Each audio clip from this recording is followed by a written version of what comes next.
How's it going, readers and writers? Welcome to WordForge. My name's Kevin. I'm going to be giving you my April TBR. Why? Because I've never done a TBR because, well, my reading habits are pretty lackluster. To give you an idea, to give you a description, I mostly just kind of read on break at work, be it 10 minutes or, 30-minute lunch. And, well, I need to improve my reading skills or reading time, however you want to, twist, mold what I just said, the phrase, the statement, the sentence.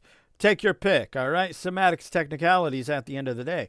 But ultimately, I want to improve this. So instead of taking my phone to the bathroom, I take a book. Instead of coming home and getting in bed and then looking at my phone, open up a book. That kind of thing. I even want to get back into walking. I know I actually walk a ton at work, all right? I'm a custodian, so I do a lot of walking, a lot of cleaning. Point being is on the weekends, I would walk and go to a park and walk around the trail. When I was in high school and even my early 20s, I was well known for walking around the neighborhood while reading a book. The idea is that as long as weather is permitted, I will actually do some walking and actually be reading a book instead of listening to an audiobook, because audiobooks totally 100% I could just do at work. Plenty of time there for an audiobook. With that being said, I'm going to be giving you my April TBR. This one's kind of a cheat. I will explain why I have some middle grade books and a teenage. Yes, I know. The cool kids these days are calling it YA. But back in my day, it was the teen section. It's still teen in my eyes. In fact, that's what I refer to it as. Here is Can't Spell Treason Without T. That's how much I have left to read in this book. I will be doing reviews for most of the books I'll be reading. They're not going to be in-depth, so if you're thinking like Daniel Green or Murphy or Eliot, you've come to the wrong place, okay? My reviews are probably going to more than likely be 10 minutes or less, possibly even 6 minutes or less. I'm just going to tell you what I liked, what I didn't like. End of review, not even going to give you a rating because let's be honest, ratings are generic and they belong in the trash. With that being said, let's get back to the list. Now, growing up, I read Goosebumps. I never, even when I got into high school, I continued to read Goosebumps and Bone Chillers by Betsy Haynes and Shivers by M.D. Spencer, but I actually never picked up any of R.L. Stine's Fear Street. So this will officially be the first Fear Street book that I read from R.L. Stine's Fear Street collection. And I think this is actually technically considered one of his newer ones, but I do have like 4 older ones back there. I'll probably have one of them on next month's reading list. So yes, that will be it. These are also in the order that I'm going to read them. Now, the reason why I have middle grade, well, I want to be a writer, ladies and gentlemen.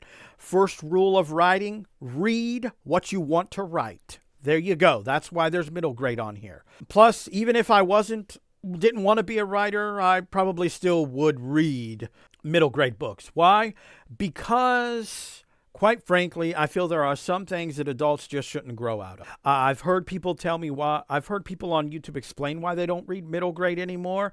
I just sit here and I'm like, so you got old and boring is what you're saying. You lost your inner child. Sounds like more of a you problem and less of a problem of the actual books themselves. You kind of remind me of the old man who's getting mad at kids for walking on his grass. You're probably going to end up like him, which isn't a compliment. With that being said, I read this when it came out in 1998. So technically I was still in middle grade when his series 2000 came out. Cry the Cat, don't remember much of it. So it's going to be great to be rereading it. Now, when it comes to middle grade books, I'm not going to review them, but I will at least probably have some kind of discussion on the book that I read. Does it hold up? What do I think about it as an adult? That kind of thing. I've never read Dead Time. Like I said, I mostly read Goosebumps, Bone Chillers, and Shivers. And there's a lot of knockoff Goosebump books. That's what they're referred to as. Dead Time Stories is one of them by A.G. Cascone. And this is going to be the thing. The beauty about these is these are literally going to take me like a day, not an entire 24 hours. So we're all on the same page. I think I did time it 8 hours, which there's tons of people on YouTube that apparently can read this in 4 hours. So do I feel bad?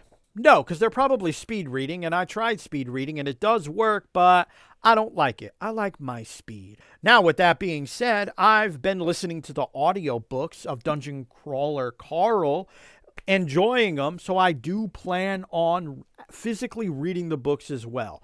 Because objectively, it's going to be a different experience because I'm not going to have like the voices, the voice acting. Certain audiobooks have sound effects. I've listened to, unironically, a few Goosebump book audiobooks, and they have sound effects, and some of them have music. Some audiobooks have full cast. So to me, it's objectively a different experience than just simply physically reading the book. And then I have my honorable read. What's my honorable read? Well, my honorable read is that if I make it through this list right here, I will start reading The 11th Plague. Now, this book, I actually picked up, not this exact one right here, but this novel I picked up when I was in high school at a used bookstore. Literally the same cover design and everything. And about last year, I went to our used bookstore, and I was told the guy, I'm looking for a book. It's called The 11th Plague. I know that the cover was red.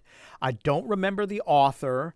It had bees on it, and he's all, well, from the title, it says The 11th Plague. He's like, so it might be in the medical mystery. So we wander over to the medical mysteries, and boom, he had it. Not only did he have it, he had the exact same cover type that I had when I had bought it when I was in like high school at a used bookstore. I basically read the first chapter, but then I don't know, I was in high school. I was a kid. I got distracted. I stopped reading it, but I did enjoy the first chapter. So there we go. This is my TBR for April. Finishing this book and then starting these. These will be relatively easy. And of course, if I fail to finish any, they will be added to next month's TBR. And of course, the goal here is to read instead of, on the toilet, instead of being on my phone.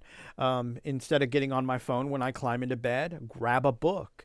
And of course, on the weekends, do some reading. Don't just read at work. Why? Well, this book is proof why I shouldn't be doing that, because I've been reading this for like a month. And it's just a slow process. I feel like I need to read more and write more, but that's neither here nor there. Anyway, I hope you enjoyed this video in some fashion or form. And remember, readers and writers, you should be forging.